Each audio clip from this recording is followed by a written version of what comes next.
Snap your fingers and do it well.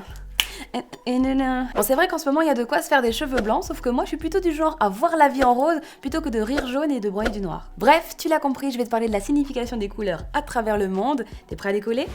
Attache ta ceinture.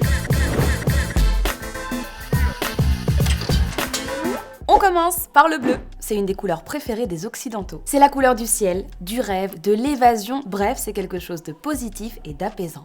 Même si c'est une couleur qui est quand même souvent associée à la dépression et à la solitude à cause du fameux mot blues. En Iran, en Grèce, en Afghanistan et en Turquie, le bleu est la couleur de la guérison et elle permet d'éloigner le mauvais œil. En Inde, où ils ont carrément une journée dédiée à fêter les couleurs qu'on appelle la fête de Holi, le bleu symbolise le courage et c'est pour ça que pas mal de dieux hindous comme Krishna, Rama, Shiva sont de cette couleur. On passe au rouge. Chez les Occidentaux, cette couleur représente l'enthousiasme, la passion et le danger. En Asie, la culture veut que le rouge soit associé à la bonne fortune, la fête et le bonheur. D'ailleurs, c'est pour ça qu'en Chine, les mariés sont habillés en rouge. En Afrique aussi, le rouge a une signification particulière et c'est pour ça qu'on le retrouve sur pas mal de drapeaux. Cette couleur rappelle le courage des ancêtres et le sang versé par les esclaves. Avec le jaune et le vert, ces couleurs forment ce qu'on appelle les couleurs panafricaines et elles sont présentes sur une douzaine des drapeaux de l'Afrique. Le jaune signifie la richesse et le vert signifie l'espoir. En parlant du vert, c'est une couleur qui est liée directement à la nature, la fraîcheur et l'écologie. C'est la couleur nationale du Mexique et de l'Irlande où elle signifie l'indépendance. Religieusement, le vert c'est aussi la couleur de l'islam et elle représente la fertilité, la chance et la fortune. Le jaune, c'est la joie, la chaleur, l'optimisme, comme le orange d'ailleurs.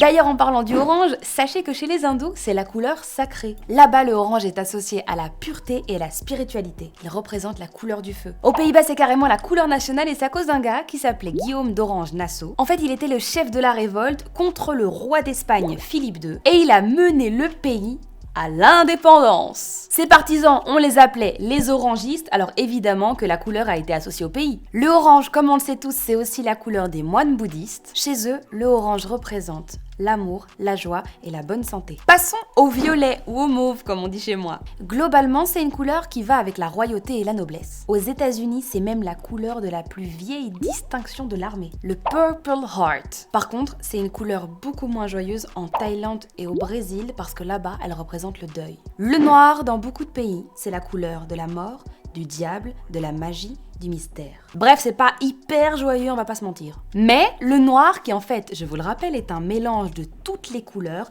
c'est aussi la classe et l'élégance. Le costume de James Bond, il est pas noir pour rien, chérie. Allez, on termine notre petit arc-en-ciel des couleurs avec la couleur blanche. Cette couleur est liée à la pureté, la paix et le divin. C'est aussi la couleur de la robe de mariée dans pas mal de pays, alors qu'en Chine et en Corée, c'est la couleur du deuil. Bon, tant qu'on parle des couleurs, ne te trompe pas dans la couleur des roses que tu offres. Elles ont chacune une signification. La rose rouge, je t'apprends rien, c'est la passion et la profondeur des sentiments. Attention, la rose blanche, elle signifie la pureté, l'amitié sincère et donc aussi peut-être la friendzone. Une rose jaune, tu l'offres quand il y a une trahison au milieu, donc soit pour demander pardon, soit pour rompre. La rose orange, elle veut dire soit admiration, soit désir charnel. Personnellement, j'en ai déjà reçu, mais je sais pas trop quoi en penser. Et la rose rose pour terminer, elle est trop mignonne, elle veut dire douceur et affection, elle est féminine, je l'adore. Et toi, c'est quoi ta couleur préférée? Tu me le mets en commentaire et moi je lirai tout ça en détail jusqu'à la prochaine escale. À demain ou pas?